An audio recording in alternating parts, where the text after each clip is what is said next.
야고보서 말씀 봉독하겠습니다. 내 형제들아, 만일 사람이 믿음이 있노라 하고 행함이 없으면 무슨 유익이 있으리요? 그 믿음이 능히 자기를 구원하겠느냐? 행함이 없는 믿음은 그 자체가 죽은 것이야. 허탄한 사람아, 행함이 없는 믿음이 헛것인 줄을 알고자 하느냐? 믿음이 그의 행함과 함께 일하고 행함으로 믿음이 온전하게 되었느니라.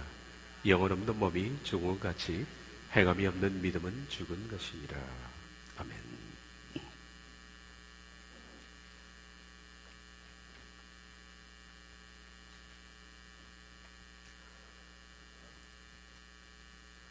요한계시록을 강의하면서 마녀 사냥 중에서 들려드렸던 말입니다.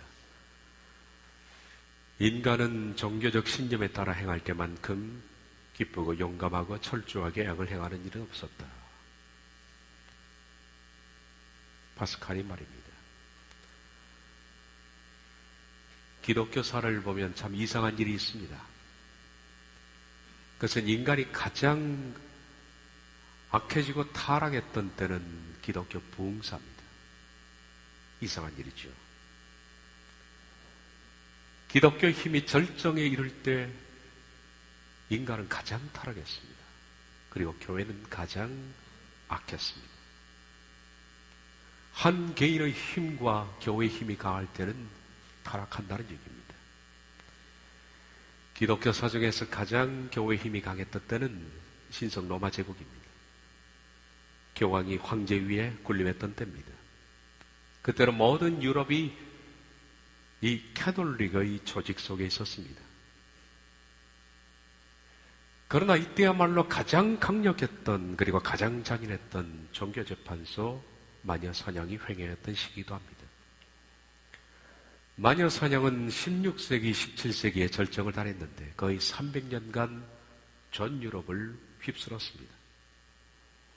사상자가 나치의 유대인 학살 수를 넘어서는 약 900만 명에 달했고 그 대상의 80%는 여자였습니다. 더욱이 재판 과정에서 고문과 성폭행이 흔하게 자행됐습니다. 이러한 종교재판의 이름으로 우리가 너무나 잘 알고 있는 갈릴레오 역시 재판을 받았고 과학적이고 합리적인 사고방식도 종교라는 거대한 권력 앞에서 무릎을 꿇어야만 했습니다. 마르틴 루터로부터 시작된 종교개혁은 칼빈에 이어서 스위스 제네바에서 꽃을 피웠습니다. 당시 칼빈의 권력은 제네바 모든 의회의 권력 위에 있었습니다. 다시 말하면 일종의 신성 로마 제국과 비슷한 그런 상황이었다라고 볼 수 있습니다. 법원과 시 이후에는 칼빈의 힘 아래서 칼빈이 원하는 대로 시의 부도덕을 교정하기 위해서 악을 처벌해 나갔습니다. 신앙은 강제한다고 되는 것이 아닙니다. 신앙은 벌금을 매기고 그 사람을 징벌하고 사용한다고 되어지는 것이 아닙니다. 신앙은 감동입니다. 감화입니다. 그러나 칼빈은 힘으로 제네바를 개혁하려 했습니다. 난잡한 춤을 추는 사람, 도박하는 사람, 술 취하거나 신성모독하는 말을 하거나 사치하거나 오락을 즐기거나 정숙하지 못한 복장을 입거나 물론 이런 것들은 시의회가 정한 기준이 있습니다만은 혹은 방탕한 노래를 부르는 사람 중에서 벌금을 중하게 부과하거나 그리고 투옥되기도 했습니다. 심지어 식사할 때는 요리 그릇의 개수를 제한하기도 했습니다. 사치하지 말라는 얘기입니다. 제네바는 신앙의 강제법을 도입했습니다. 신앙을 강제할 수 있다는 겁니다. 그래서 공예배에 참석하지 않으면 심각한 위협에 처하게 됐습니다. 그 당시 제네바에 있던 어떤 사람의 말입니다. 실로 옛날에 우리는 자유롭게 미사를 드렸지만 이제 우리는 설교를 듣도록 강요받는다. 예전에는 자유롭게 캐톨릭의 미사를 드렸지만 이제는 켈빈이 들어와서 설교를 듣도록 강요받는다는 겁니다. 강요한다고 될 문제는 아니죠. 감시원들이 있었습니다.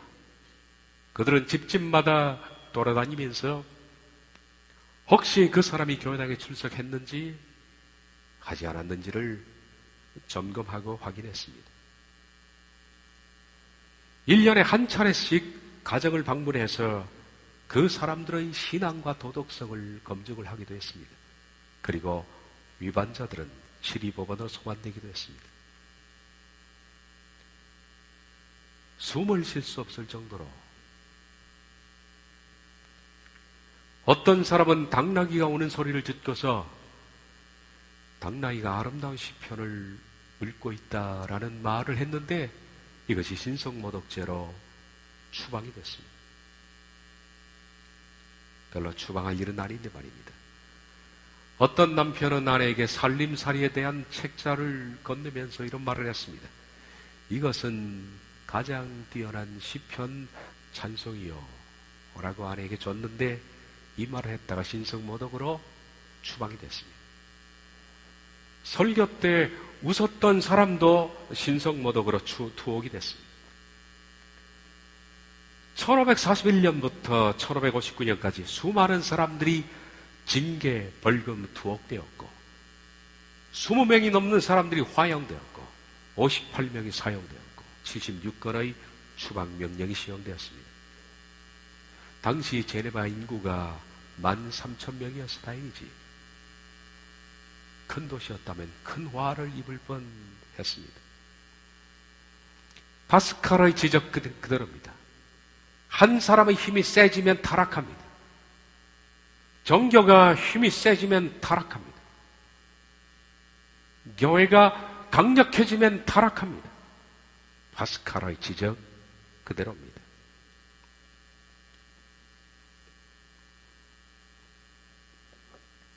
많은 사람들은 종교적 신념을 신앙이라고 생각합니다. 여러분도 깊이 한번 생각해 보십시오. 그렇게 알고 있습니다. 종교적 신념을 신앙으로 생각합니다. 우리 가운데도 종교적 신념에 사로잡힌 사람이 많이 있습니다. 그러나 결론적으로 정의하고 들자면 종교적 신념은 신앙의 친구도 아닙니다. 종교적 신념은 신앙의 적입니다. 그리고 심지어는 종교적 신념은 죄입니다. 죄를 발생한다는 얘기입니다. 천년간에 걸쳐서 교황이 통치했던 신성 로마 제국도 제네바의 칼빈도 마찬가지로 종교적 신념이지 신앙이 아닙니다. 그들은 종교적 신념을 가졌고 이것을 신앙으로 생각했던 겁니다. 종교적 신념과 신앙은 어떤 차이가 있을까? 요한복음 8장을 보면 서기관들과 바리새인들이 가늠 중에 잡힌 여자를 끌고 와서 예수님께 묻는 장면이 나옵니다. 모세의 율법에는 이런 여자는 돌로 치라고 말했는데 당신은 어떻게 하시겠습니까? 라고 예수님을 의도적으로 시험하는 장면이 나옵니다. 예수님이 이렇게 답변하셨습니다. 너희 중에 죄가 없는 자가 먼저 돌로 치라. 우리가 잘 아는 대로 그들은 할 말을 읽고 들었던 돌을 놓고서 돌아갔습니다. 성경이 말씀하시는 신앙의 근본은 뭐니 하면 자기 반성입니다. 그리고 회개입니다. 이것이 우선되어야 한다는 것이 신앙입니다. 신앙이라는 것은 항상 자기 반성과 회개가 우선되어야 합니다. 그러나 대부분의 사람들은 가늠한 여인을 찾아 끌고 와서 판단하고 정죄하는 바리새인처럼 자기 반성과 회개가 아니라 말씀으로 타인을 정죄하고 있습니다. 이처럼 신앙이라는 것은 자기를 반성하는 것이고 회개하는 것이지만은 종교적 신념은 타인을 정죄하는 데 있습니다. 가장 중요한 차이점입니다. 종교적 신념을 가진 사람들은 타인을 정죄합니다. 죄를 찾아냅니다. 그리고 돌을 듭니다. 가르치려 하고 지적하려고 그러고 교정하려고 합니다. 그러나 신앙은 항상 자기를 반성합니다.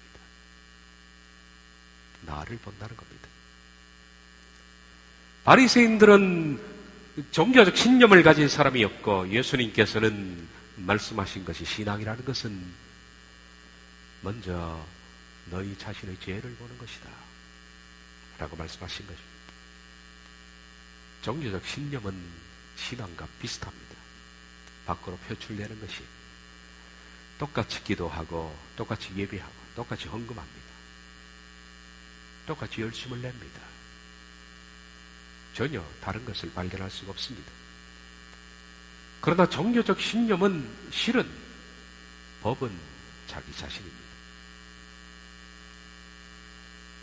자기가 기준이며 자기가 판단의 근거입니다. 신앙은 항상 하나님의 말씀이 법입니다.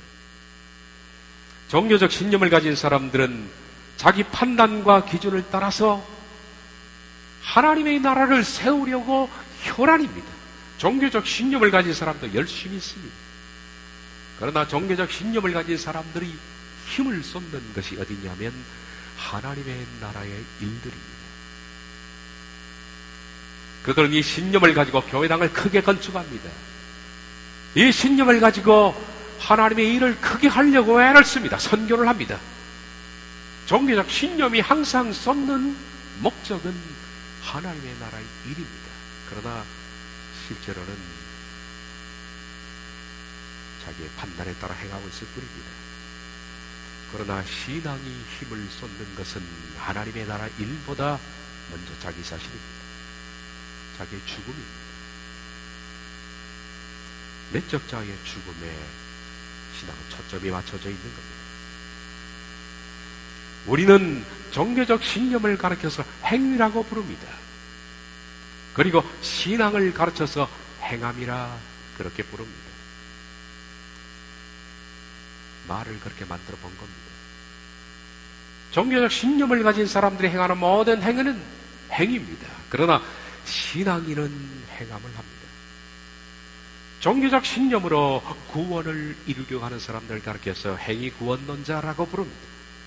그러나 자아의 죽음으로 말미암아 구원을 이루려고 하는 사람들을 가르쳐서 행함 구원 곧 성화라 그렇게 부릅니다.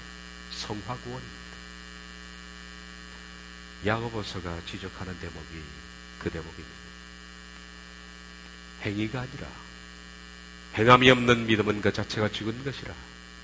영혼 없는 몸이 죽은 것 같이 행함이 없는 믿음은 죽은 것이라. 행함이 뭘까? 행위라고 번역될 수 있는 단어가 포이에시스라는 밑에 나와 있는 단어입니다. 그것은 일입니다. 문자 그대로 일입니다. 하나님의 일들을 하는 겁니다. 예배당을 짓고 선교를 하고 구제를 하고 헌신을 하고 하는 일들입니다. 그러나 여기 행함이 없는 믿음은 죽었다라고 말하는 그 행함은 엘가라는 것은 현현입니다. 속에 있는 것이 밖으로 드러나는 겁니다. 현시라고 그렇게 부릅니다. 속에 있는 것들이 밖으로 표현되는 것입니다. 행함이 없는 믿음이 죽었다는 것은 바로 그 속사람의 변화, 속사람의 깨어짐, 그 속사람이 내적 죽음으로 말미암아 밖으로 드러나는 말과 행동을 가르쳐서 행함이라 그렇게 부릅니다. 행함의 근거는 내면입니다. 행위의 근거는 내면이 아닙니다. 일에 초점이 맞춰져 있는 겁니다. 일을 종교적 신념이라 그렇게 부르고 내면에 초점이 맞춰져 있는 것을 바로 신앙이라 그렇게 부른다는 겁니다. 종교적 신념도 봉사합니다. 종교적 신념도 선교합니다. 기도합니다. 예배합니다. 헌신합니다. 물질을 내놓습니다. 심지어 종교적 신념도 순교를 불사할 수 있습니다. 목숨까지 내어놓을 수 있습니다. 물론 신앙도 봉사합니다. 헌신합니다. 순교합니다. 목숨을 내놓습니다. 그래서 밖으로 보기에는 종교적 신념과 신앙은 거의 구별이 잘 안 됩니다. 표현되는 것이 비슷하기 때문에. 그러나 예리한 눈을 가지고 보는 사람들의 눈에는 적발이 됩니다. 그것이 신앙인지 신념인지 말입니다. 종교적 신념은 항상 자기 의와 직결이 되어 있다라는 겁니다. 자기 의와 직결이 되어 있습니다. 자기 의가 강한 사람은 신앙하는 것이 아닙니다. 그는 신념하는 자입니다. 종교적 신념이 강한 사람에게서 발견되는 특징이 뭐냐 하면 자기 의가 강한 사람은 교만합니다. 그런 사람은 분노가 잦습니다. 거짓이 세고 옛자들이 처리되지 않은 채 남아있는 겁니다. 찬송을 불러도 헌신을 해도 옛자가 처리되지 않고 남아있는 사람들의 열심은 종교적 신념에서 나오는 것이고 이것은 신앙과 친구도 아닙니다. 신앙의 적입니다. 이 종교적 신념이 무너지기 전에는 참다운 신앙이 출발되기가 어렵기 때문입니다. 그러나 신앙은 내 속에 있는 옛사람들이 죽으면서 시작됩니다. 신앙인에게서 발견되는 것은 종교적 신념을 가진 사람들에게 발견되는 교만, 분노, 고집, 옛사람들이 아니라 겸손함과 그리고 내려놓음, 그리고 온유함, 예수님의 성품들이 발견됩니다. 그의 내면이 처리되어 나가기 때문입니다. 불행하게도 오늘날 교회도 그렇고 많은 사람들이 행위와 행함을 잘 구별을 못하는 것 같습니다. 아니, 중요한 것을 분간조차 못하는 것이죠. 하나님이 원하시는 것은 행위가 아닙니다. 여러분의 업적이 아닙니다. 교회에서 무슨 일을 하느냐, 어떤 중책을 만드냐 하는 행위가 아닙니다. 하나님이 원하시는 것은 바로 여러분 자신입니다. 행함입니다. 내면이 부수어지기를 원하는 겁니다. 행함이 없는 믿음은 죽은 겁니다.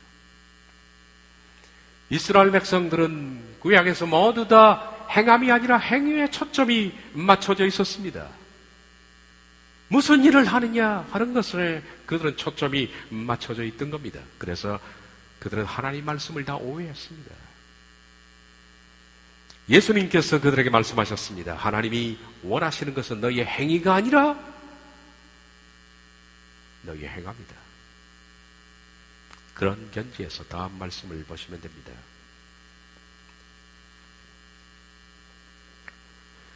빨간색은 그들이 오해했던 신앙입니다. 그들은 신앙을 이렇게 생각합니다. 신앙을 행위라고 생각한 거죠. 옛사람에게 말한 바 살인하지 말라. 누구든지 살인하면 심판을 받게 되리라 하였다는 것을 너희가 들었으나 그들은 이 성경을 읽으면서 그렇게 생각한 겁니다. 아, 누구를 죽이지만 않으면 되는구나. 살인하지 말라라는 이 법은 내가 누구를 죽이지만 않으면 되는구나. 그들은 죽이느냐 그렇지 않느냐 하는 행동에 초점을 맞춰 놓았습니다. 그런데 예수님께서 말씀합니다. 파란색 글은 하나님의 본 뜻입니다. 나는 너희에게 이르노니 형제에게 노하는 자마다 심판을 받게 되고 형제를 대하여 라가라 하는 자는 거기에 잡혀가게 되고 미련한 놈이라 하는 자는 지옥불에 들어가리라. 살인하지 말라라는 하나님의 법은 행위로 읽으면 남을 죽이지 않으면 됩니다. 그러나 행함으로 읽은 그 내면으로 읽으면 이 법은 뭐가 되느냐 하면 남을 미워하지 말라는 말이 됩니다. 분노하지 말라. 분노가 곧 살인이다. 욕설이 곧 살인이다. 행위로 읽느냐 행함으로 읽느냐 하는 겁니다.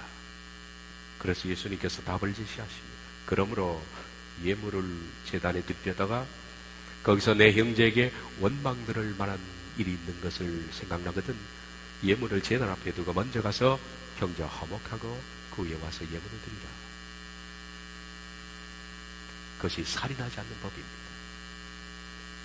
구약 성경 그 율법을 내면으로 읽는 사람은 그 속에서 행함을 발견합니다.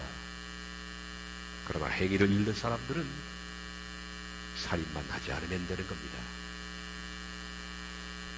간음하지 말라 하였다는 것을 너희가 들었으나 행위로 읽는 사람들은 여자와 실제적으로 행위인 간음을 하지 않으면 된다라고 생각했습니다. 나는 죄가 없다라고 말합니다.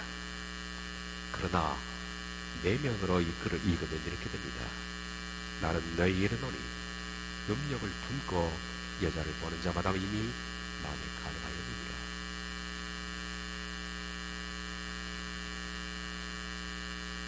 그리고 해결책을 제시하십니다. 물론 해결책은 실제로 손발을 찍어버리라는 것이 아니라 그만큼 내 자신의 정욕을 제어하라는 뜻입니다. 만일 네 오른손이 너로 실족하거든 베어내버리라. 내 백체 중 하나가 없어지고 온몸이 지옥에 던져지지 않는 것이 유익하며, 또한 만일 네 오른손이 너로 실족하게 하거든 찍어내버리라. 내 백체 중 하나가 없어지고 온몸이 지옥에 던져지지 않는 것이 유익하며.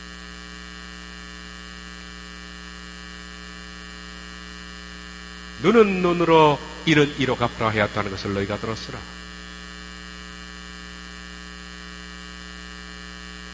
누가 내게 눈을 상하게 하면 내가 그에게 눈을 상하게 할 수 있는 권리가 있다.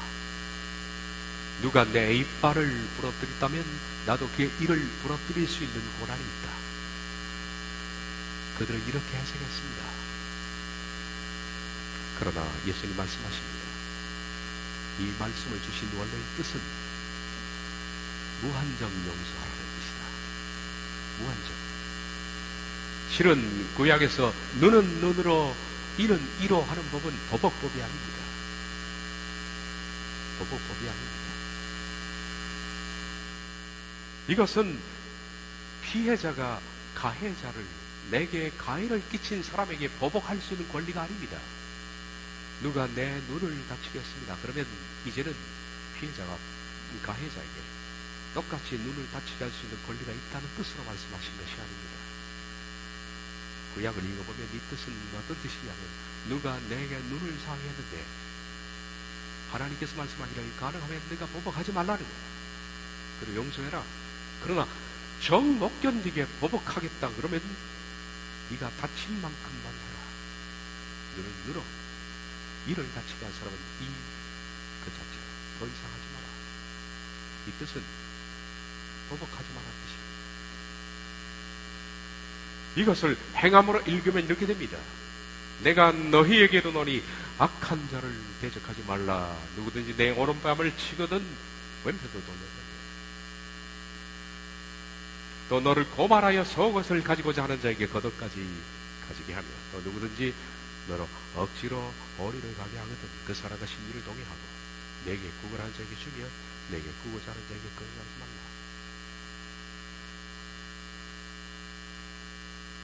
종교적 신념에 찬 사람들은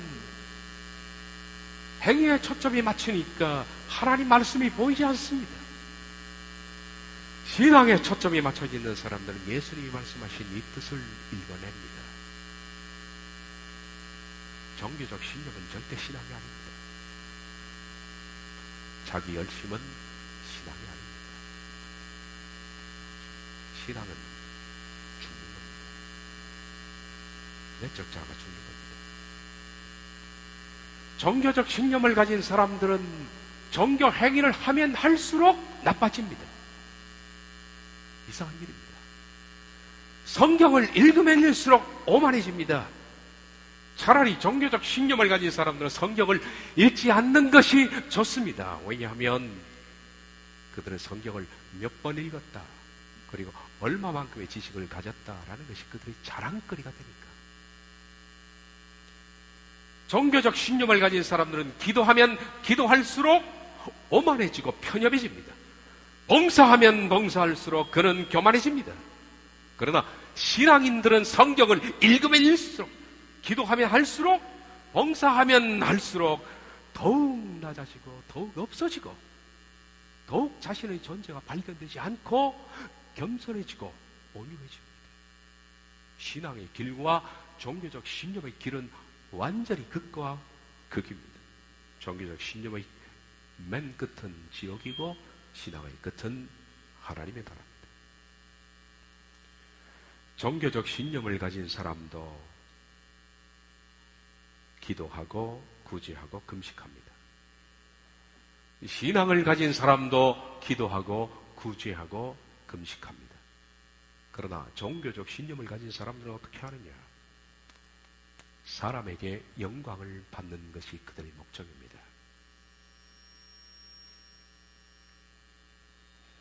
구제할 때 외식하는 자가 사람에게 영광을 받으려고, 이 구제를 통해서 내가 얼마나 존경을 받을 것인가, 얼마나 사람들이 나를 인정해 줄까 하는데 초점이 맞춰져 있는 겁니다.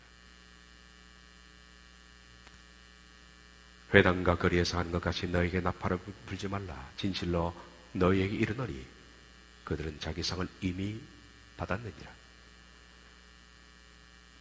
종교적 신념을 가진 사람들은 사람에게 영광을 받으려고 하지만 신앙을 가진 사람들은 이렇게 합니다.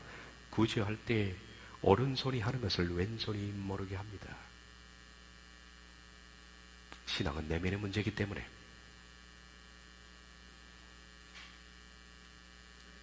종교적 신념을 가진 사람도 기도합니다.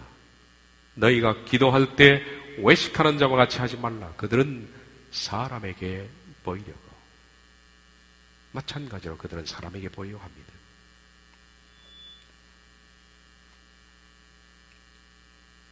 사람을 의식합니다. 사람에게 뭔가 받아내려고 합니다. 그것이 물질이든 아니면 존경이든 찬사든 칭찬이든 간에 항상 사람을 의식하는 사람입니다. 그래서 그들은 외식하는 자입니다. 히포크리테스, 가면을 쓴 사람들, 연기하는 사람이라 그렇게 부르는 겁니다. 너희는 기도할 때 연기하지 마라. 그들은 사람에게 보이려고 회당과 큰 거리에 서서 기도하기를 좋아하느니라. 나는 그들에게 줄 상이 없다.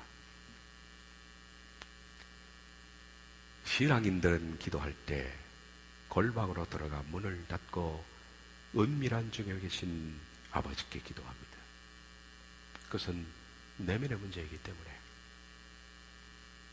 그것이 신앙이죠. 마찬가지로 금식도 그렇습니다. 금식할 때 너희는 외식하는 자들과 같이 슬픈 기색을 보이지 말라. 그들은 금식하는 것을 사람에게 보이려고 얼굴을 흉하게 하느니라. 사람에게 보이려고. 나는 그들에게 지불할 상이 없다. 신앙인들은 금식할 때 오히려 더 자기를 깨끗하게 해서 남들이 전혀 그 사람이 금식하는 줄 모르게 사람의 찬사로부터 단절하고 머리에 기름을 바르고 얼굴을 깨끗이 씻고 은밀한 중에 아버지께 자기의 내면을 토해내는, 자기 옛사람의 더러운 습성을 토해내는, 자기의 부패한 옛사람을 죽여달라고 하나님께 기도하는 그 사람의 신앙이에요. 신앙인의 출발은 자아의 죽음입니다. 이 부패한 우리의 옛사람들, 정력과 탐심으로 이글거리는 이 사람들, 이걸 죽이는 것이 신앙입니다. 신앙의 출발은 내 속에 있습니다. 그러나 종교적 신념의 출발은 일에 있는 겁니다. 물론 신앙인도 일을 합니다. 그러나 죽어서 일하는 사람과 죽지 않고 일하는 사람은 본질적으로 다르고, 말씀드린 것처럼 죽지 않고 일하는 사람은 일하면 할수록 어긋납니다. 성경을 읽으면 읽을수록 어긋나고, 기도하면 기도할수록 자기 의만 세워질 뿐이라는 거예요. 그걸 가르쳐서 지옥벽이라 그렇게 부르는 거죠. 바로 내 옛사람이 죽어나가는 이 자아의 죽음에서 나오는, 죽어서 나오는 행동들, 죽지 않고 나오는 구제, 죽지 않고 나오는 기도, 죽지 않은 상태에서 나오는 모든 봉사, 섬김, 목회, 그리고 선교, 이 모든 것들은 자기 의만 세울 뿐입니다. 죽어서 나오는 모든 행위는 은밀한 가운데 사는 것이고 자기가 영감하지 않는 겁니다. 죽어서 나오는 사람들은 예수님의 성품만 나올 뿐입니다. 그래서 신앙의 출발은 바로 심령에 있는 겁니다. 여러분, 산상보온 가운데 가장 중요한 말이 뭐냐 하면 마음입니다. 마음입니다. 산상보온 5, 6, 7장 가운데 가장 중요한 첫 단추가 뭐냐 하면 심령이 가난한 겁니다. 그러므로 산상보온의 가장 중요한 것은 마태복음 5장 3절입니다. 이게 안 되면 뒤까지 전부 안 되는 겁니다. 이게 되면 산상보온이 전체가 되는 겁니다. 산상보온이 전체가 내 삶 속으로 들어와서 내 삶으로 그대로 재현될 수 있다면 그는 심령이 가난한 사람입니다. 그러나 이게 안 되면 산상보온은 내게서 먼 겁니다. 심령이 가난한 자, 부터코이 허푸니마티,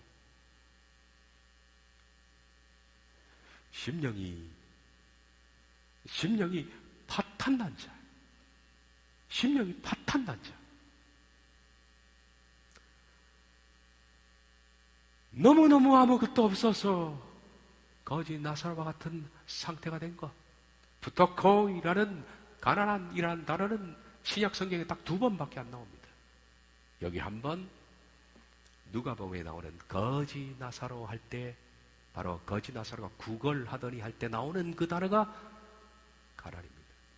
그러므로 심령이 파탄난 상태는 나사로와 같은 상태입니다.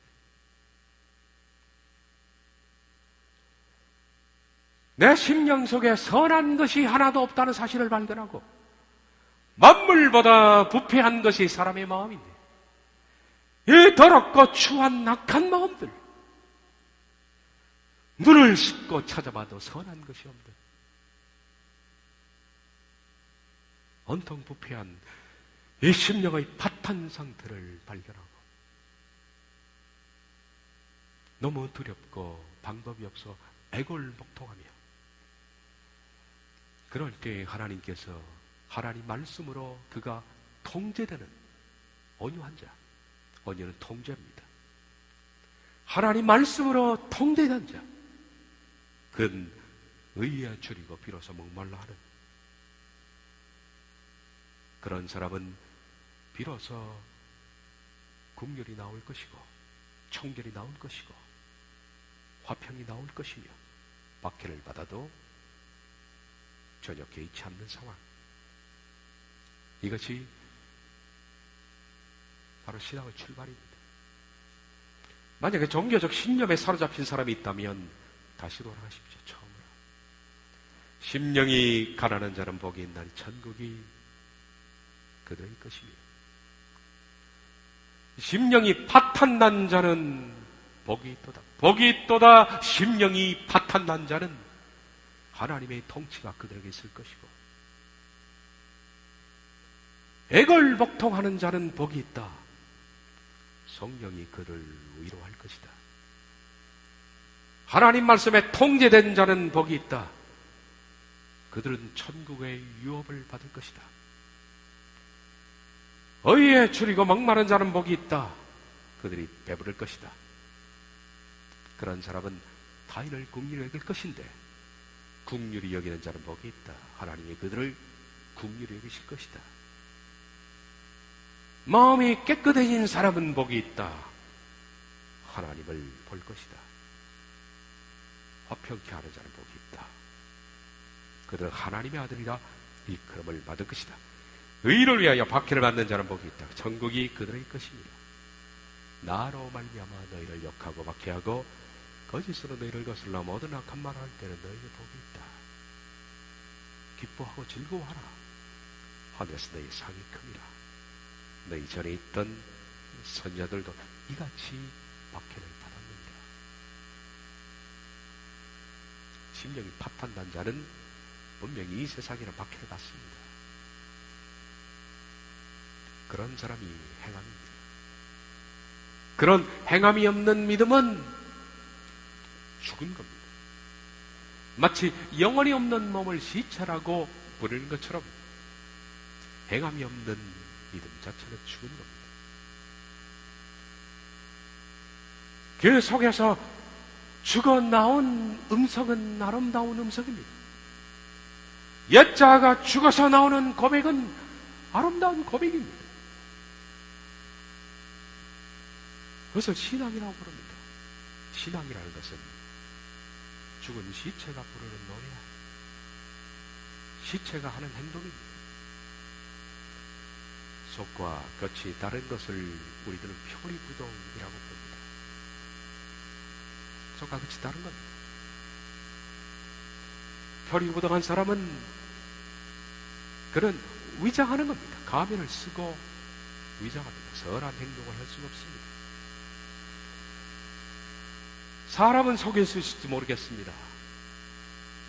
표리부동해서 사람을 기가 막히게 속에 속아 넘어가게 할 수가 있을지 모르겠습니다. 그러나 결코 하나님의 눈은 피할 수 없을 겁니다. 사람의 심령과 폐부를 감찰하시는 하나님이 여러분이 앉고 일어섬의 동기를 아십니다. 왜 그가 일어나는지, 왜 그가 앉는지 동기를 파악하시는 하나님께서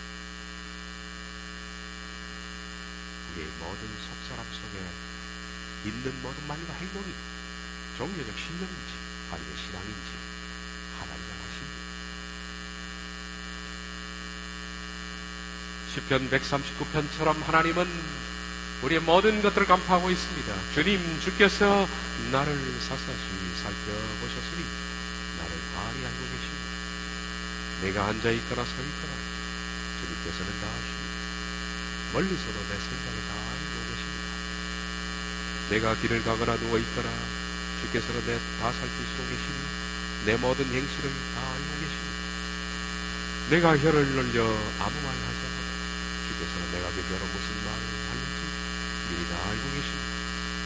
주께서 앞뒤를 둘러서 막아주시고 내게 주의 손을 얹어주셨습니다. 이 깨달음이 내게는 너무 놀라워 너무 높아서 내가 감히 측량할 수조차 없습니다.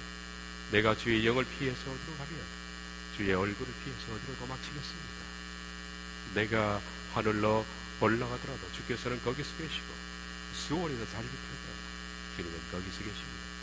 내가 저 동력 너머로 날아가거나 바다 끝 서쪽으로 가서 거기서 머무를지라도 거기서 주의 손이 나를 인도하여 주시고 주의 오른손이 나를 힘있게 붙들어 주십니다.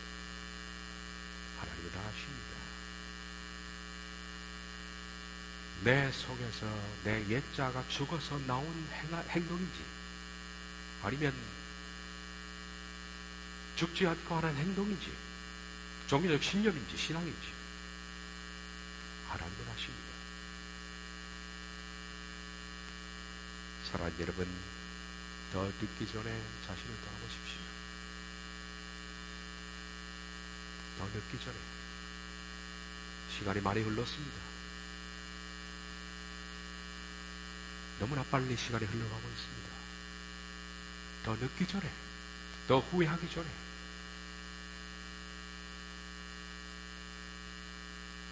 신앙은 어떤 종교적 행위를 열심히 하느냐에 달려있지 않습니다.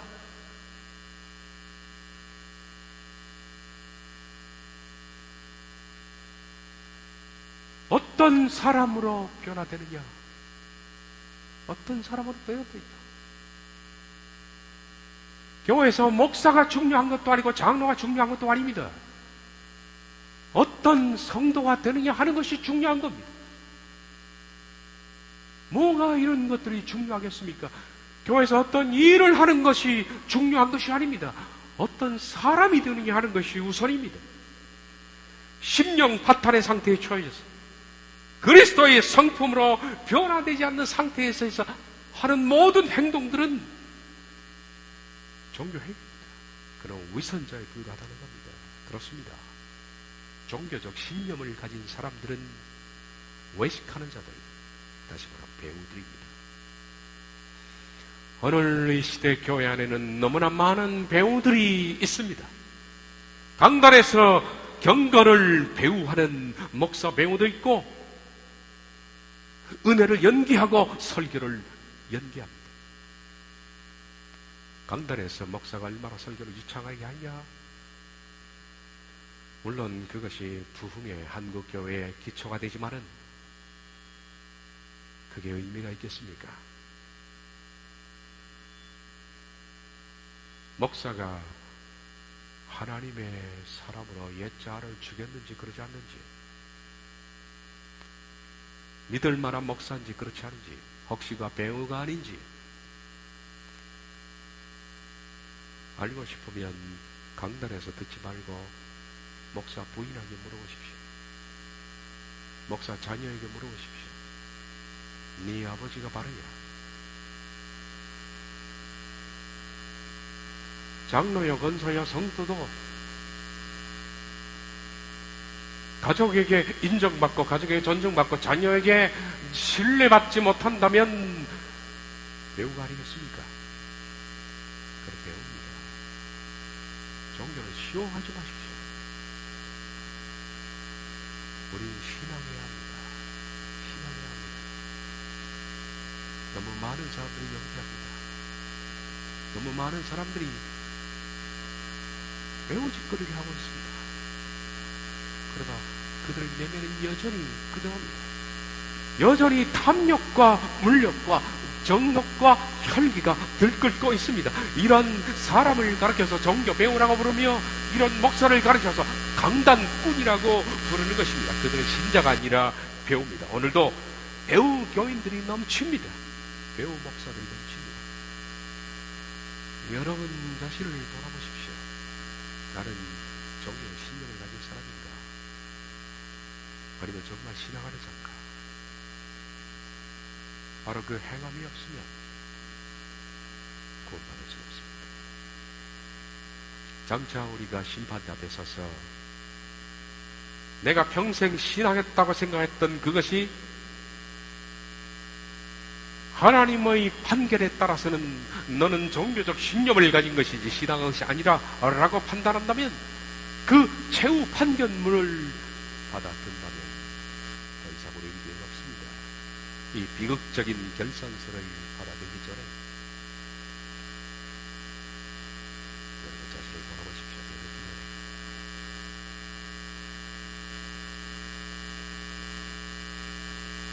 예수의 배우를 멈추고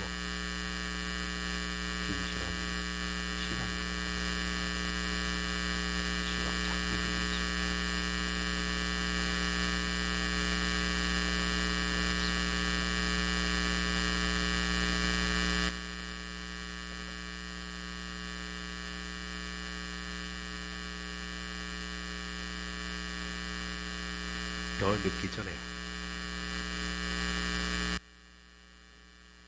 더 늦기 전에 주님 더 늦기 전에 돌아보게 하옵소서. 예수님의 이름으로 기도하옵나이다.